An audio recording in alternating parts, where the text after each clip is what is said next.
గురువుగారు, ఉప్పు, నిప్పు ఈ రెండిటిని నేరుగా ఎవరి చేతికి ఇవ్వకూడదు అంటారు. ఎందుకని? మనం ఉప్పు అనేటువంటి పేరు కొంతమంది ఉచ్చరించడానికి కూడా భయపడుతుంటారు. భోజనాలు చేసేటువంటి సమయంలో వాళ్ళకి కొంచెం ఉప్పు కావాలనుకోండి, కొంచెం ఉప్పు తీసుకురా అని అనలేరు. సరే, ఏదో మారు పేరు పెట్టి లవణమనో ఏదో అంటుంటారు. లవణం అని కూడా అనకూడదు. ఎందుకంటే అది అంటే ఏంటంటే మనలో ఒక నమ్మకం, సంప్రదాయవాదుల్లో మనం అడగకుండానే మన విస్తట్లో ఒక మూలగా భోజనం అంతా వడ్డించిన తర్వాత ఒక మూలగా ఉప్పు వేసి వెళ్ళాలి. ఎవరు కూడా మిగతా పదార్థాలు నాకు కొంచెం వడ్డించు అని అడగచ్చు, కానీ ఉప్పుని మాత్రం అడగకూడదు. ఎందుకని అడగకూడదు? ఇందాక మీరే చెప్పారు ప్రశ్నలో, ఉప్పు నిప్పు అని. ఉప్పు పక్కనే నిప్పు ఉంది. ఎలాగంటే ఈ అరచెయ్యి ఏదైతే ఉన్నదో ఇది అగ్నిస్థానం. అగ్నిస్థానం కాబట్టి ఈ అగ్నిస్థానంలో ఇప్పుడు నిప్పులో గనక ఉప్పు కణిక గనక వేస్తే, పలక గనక వేస్తే అది చటపటలాడిపోతూ ఉంటుంది.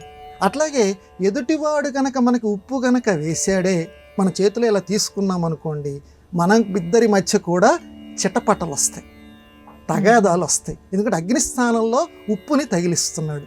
అది ఒక కారణం. అందువల్ల ఉప్పు అనేటువంటిది ఎట్టి పరిస్థితుల్లోనూ ఎదుటివాడి చేతుల్లో పెట్టకూడదు, విస్తట్లోనే వెయ్యాలి. ఇక ఉప్పుని అడగకూడదు. ఎందుకని అడగకూడదు అని అంటే అప్పులు పెరుగుతాయిట.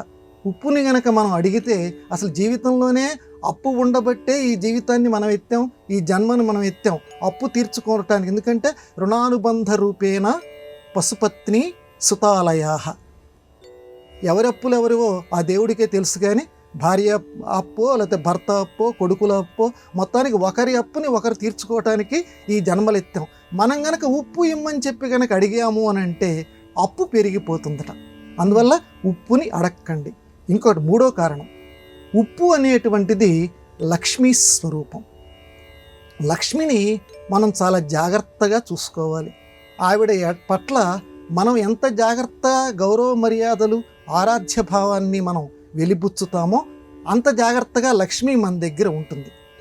ఆరోగ్యరీత్యా కూడా ఇలా అరచేతిలో గనక ఉప్పు గనక వేసుకుంటే అరచేతిలో ఎక్కువ చెమట్లు పడుతూ ఉంటుంది.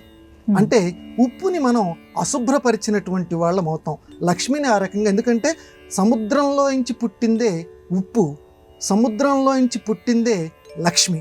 కాబట్టి లక్ష్మికి ఉప్పుకి బాగా దగ్గర సంబంధం ఉంది. కాబట్టి అరచేతిలో పెట్టుకోని వెంటనే ఆ ఉప్పు అపరిశుభ్రం అవుతుంది ఈ చెమట మొదలైనటువంటి వాటి చేత. అందువల్ల లక్ష్మీ అమ్మవారిని కూడా, లక్ష్మికి సంబంధించినటువంటి ఉప్పుని కూడా అవమానపరిచినటువంటి వాళ్ళం అవుతాం కనుక చేతిలో ఉప్పుని పెట్టుకోవద్దు అన్నారు.